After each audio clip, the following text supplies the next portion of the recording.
मैं कहता हूं, ऐ तलवार तुझे झुकना होगा, झुकना होगा, क्योंकि गर्दन ने बगावत कर दी है, गर्दन ने बगावत कर दी है। दिन दहाड़े जिस तरीके से गैंगवार हो रहा है, ठाए ठाए ठाए होता है, क्या वाकई में इस सरकार के शासनकाल में कानून को ऐसे ताक पे रख दिया गया है? हमें जिस तरीके से आज कहते हैं भारत की माँ लोकतंत्र होती है, लेकिन कहीं ना कहीं लोकतंत्र की माँ बीमार है इस समय। देखिए, जिधर भी देखो उधर जल्लाद बैठे हैं। संभाल कर रखो अपनी फूल सी बेटियों को, क्योंकि सत्ता में बेऔलाद बैठे हैं, सत्ता में बेऔलाद बैठे हैं। अभी जिस तरीके से पूरा प्रकरण देखा, महापंचायतें हुई जिस तरीके से पहलवान भी जो 28 तारीख का पूरा प्रकरण हमने देखा, तो उस बीच में आपको क्या लगता है कि अब जिस तरीके से 15 जून की तारीख काफ़ी नज़दीक आती हुई दिख रही है, इस बीच में ब्रजभूषण शरण सिंह की मुश्किलें बढ़ती हुई नज़र आ रही हैं, क्योंकि दिल्ली पुलिस की एसआईटी 2 बार पहले गई थी और एक बार फिर गई है।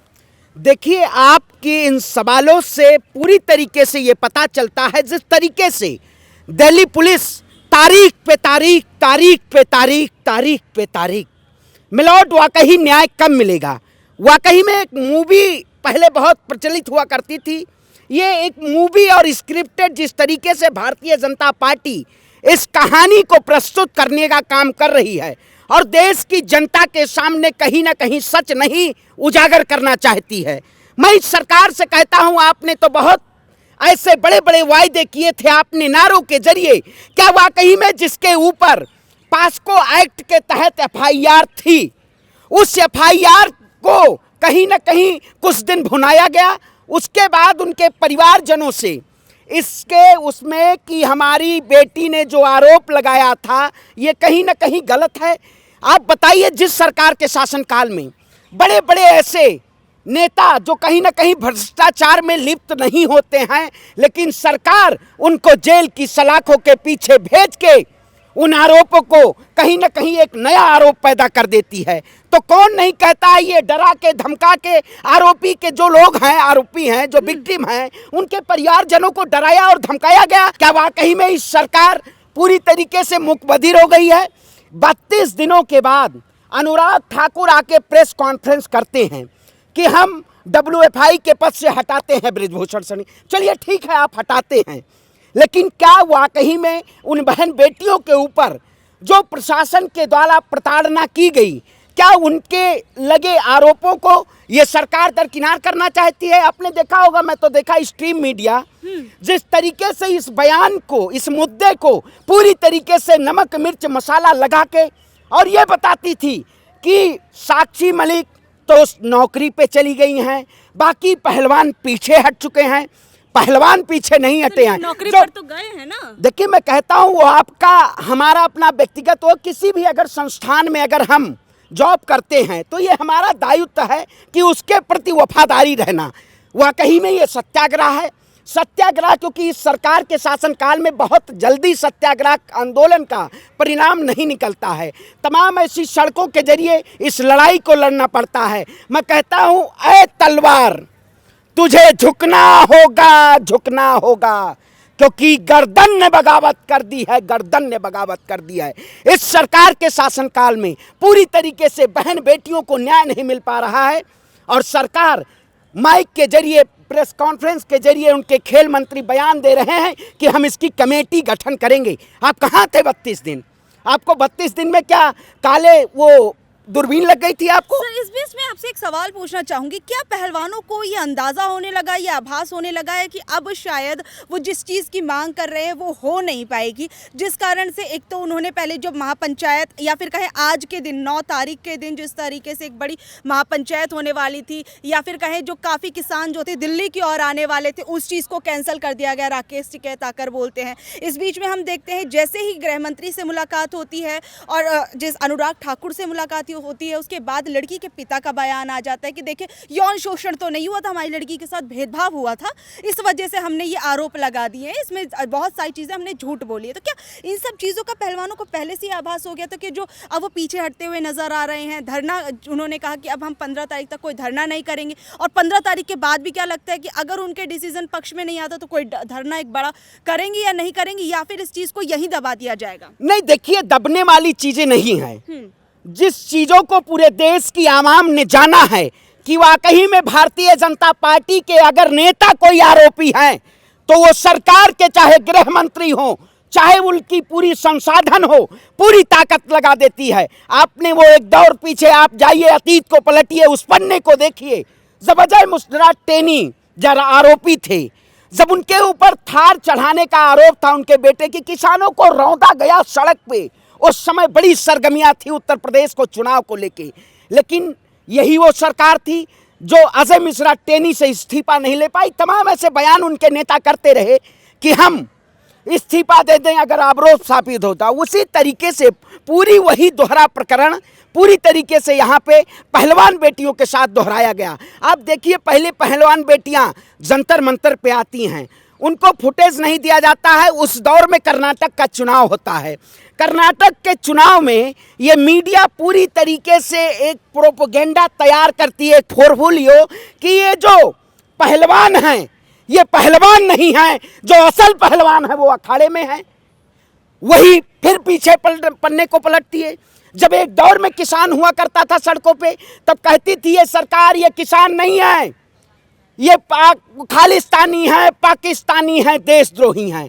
फिर उसके बाद उसी दौर में फिर किसी पहलवानों को आ जाइए, पहलवान को फिर बदनाम किया जाता है। तो ये सरकार पूरी तरीके से एक स्क्रिप्ट तैयार करती है और मुद्दे को भुना के उस मुद्दे को डाउन करने का काम करती है। लेकिन आपका बहुत बहुत धन्यवाद उन हमारी बहन बेटियों के लिए जो आप लगातार सवाल पूछ रही हैं, और हम लगातार यही कह रहे हैं कि ब्रजभूषण शरण सिंह की गिरफ्तारी होनी चाहिए, क्योंकि अगर किसी ने इतना बड़ा जघन्य अपराध किया है। सर हो पाएगी नहीं हो पाएगी, क्योंकि जिस तरीके से लड़की के पिता का बयान पलट रहा है, भले ही उन्होंने केस वापस ना लिया हो, लेकिन वो ये भी तो कह रहे हैं कि देखिए भेदभाव हुआ था, हमारी बेटी को आगे नहीं बढ़ाया गया, एशियन गेम्स के अंदर नहीं भेजा गया था, इस वजह से हमने गुस्से में आकर कोई इतनी बड़ी चीज कर सकता है क्या? इतना बड़ा आरोप लगा सकता है यौन शोषण का?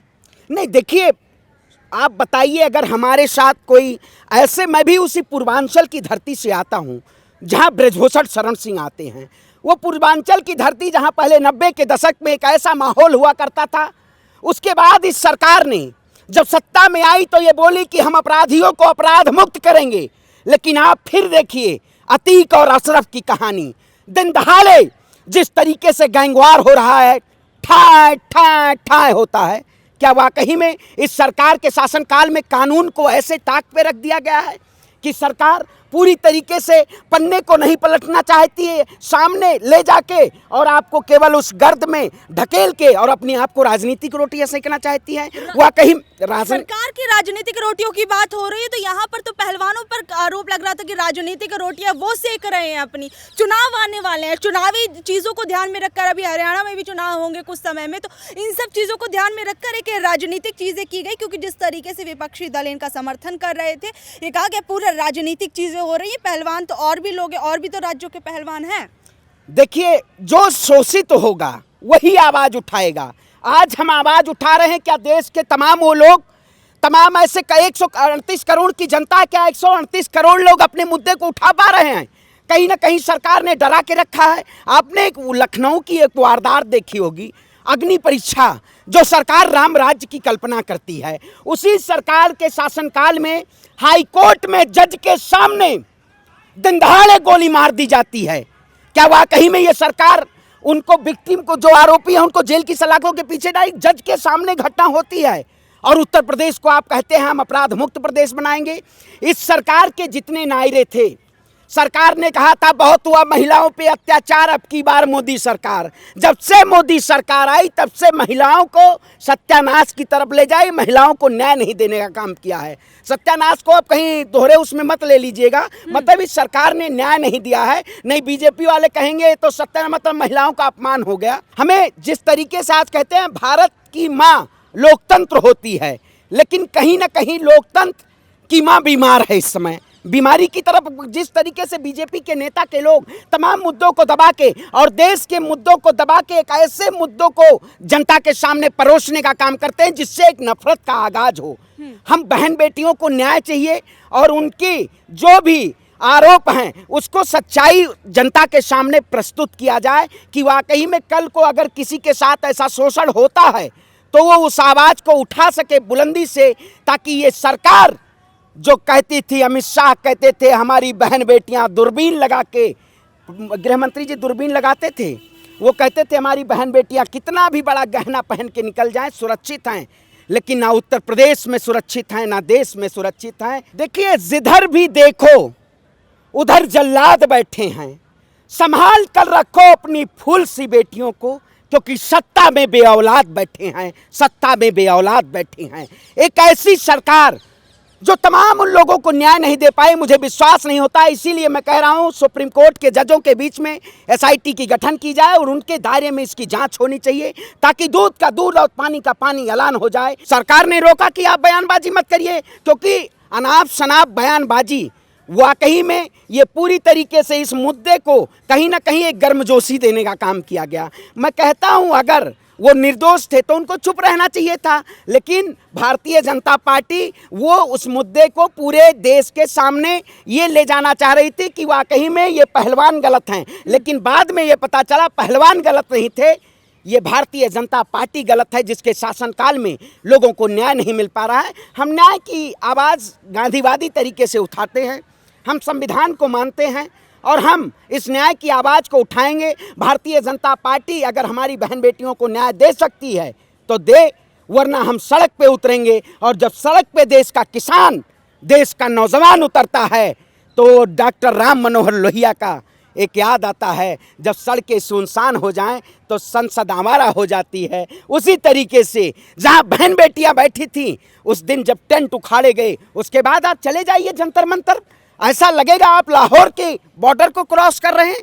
पूरे दिल्ली की चारों तरफ 144 लगाई हुई है कि कहीं ना कहीं देश का किसान ना आ जाए। ये सरकार थरथराई तो है, क्योंकि सरकार को सत्ता की कहीं ना कहीं हनक है, लेकिन हम इस सरकार को, अहंकारी सरकार को ये पूर्ण रूप से चुनौती देना चाहते हैं कि हम आपसे ईंट बजाने का काम करेंगे और हम आपको जिस तरीके से आवाज़ के जरिए आपसे न्याय की गुहार लगाते रहेंगे। और हमें पूर्ण विश्वास है कि जिस तरीके से जो भी इसमें इसका जो भी दूध का दूध पानी का पानी आता है उसमें पूरी जनता देखेगी और इसके लिए हम लड़ाई लड़ेंगे और जीतेंगे। हमें पूर्ण विश्वास है देश की पहलवान बेटियां इस सत्याग्रह में विजय प्राप्त करेंगी और भारतीय जनता पार्टी एक बार दोबारा फिर उसी चरित्र में विलुप्त हो जाएगी। चिन्मया दंड, कुलदीप सेंगर, ऐसे ऐसे जो नाम हैं, उठाइए एडीआर की रिपोर्ट। मैं तो कहता हूँ अगर कोई भी बीजेपी का नेता ये कहता है भारतीय जनता पार्टी में अपराधी नहीं है, उठाइए एडीआर की रिपोर्ट, आप देख लीजिए 302 से सांसद, 62 से ज़्यादा सांसद आपराधिक मुकदमे लगे हुए हैं और वो सांसद हैं। आप कहते हैं भ्रष्टाचार मुक्त की बात करते हैं।